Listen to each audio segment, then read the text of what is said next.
Hi friends, అందరికీ నమస్కారం. Hour daily cooking ఛానల్కి స్వాగతం. మన ఛానల్లో ఈరోజు రెసిపీ మామిడికాయ పులిహోర. పుల్లగా కమ్మగా ఈ పులిహోరని చేసుకొని తిని ఈ సమ్మర్ని ఎంజాయ్ చేయండి. ఇక లేట్ ఎందుకు, వీడియోని స్టార్ట్ చేసేద్దాం. ముందుగానే పొడిగా వండుకున్న అన్నాన్ని ఇలా ఒక వెడల్పాటి గిన్నెలోకి వేసుకొని అన్నం మొత్తాన్ని చల్లారబెట్టుకోండి. నేను ఇక్కడ తీసుకున్న అన్నం ఒక పెద్ద కప్పుతో 3 కప్పుల వరకు ఉంటుంది.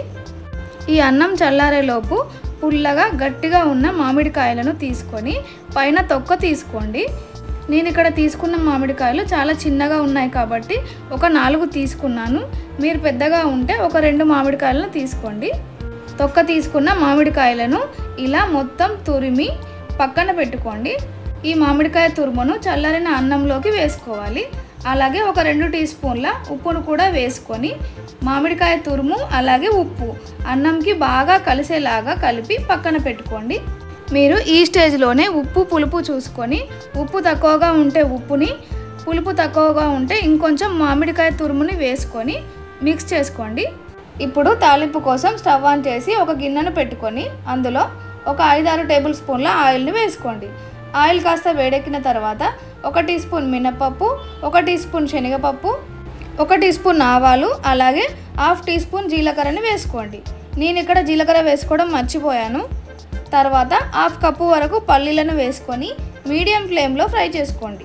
పల్లీలు మధ్యలోకి పగిలి మంచి కలర్ వచ్చాక ఒక 3 రెమ్మల కరివేపాకును కూడా వేసుకొని కారం కోసం ఒక 10 నుండి 12 ఎండుమిర్చిని వేసుకోండి. నేను ఇక్కడ ఓన్లీ ఎండుమిర్చినే వేసుకున్నాను, కానీ మీరు పచ్చిమిర్చి ఎండుమిర్చి రెండింటిని వేసుకోండి, అప్పుడే టేస్ట్ బాగుంటుంది. అలాగే ఒక 2 చిటికెళ్ళ ఇంగువను కూడా వేసుకోవాలి. తర్వాత 10 నుండి 12 వెల్లుల్లి రెబ్బలను బాగా దంచి వేసుకోండి. వెల్లుల్లి కాస్త వేగిన తర్వాత 1 టీ స్పూన్ పసుపును కూడా వేసుకొని కలిపి స్టవ్ ఆఫ్ చేసుకోండి. ఇలా రెడీ అయిన తాలింపుని అన్నంలోకి వేసుకోండి.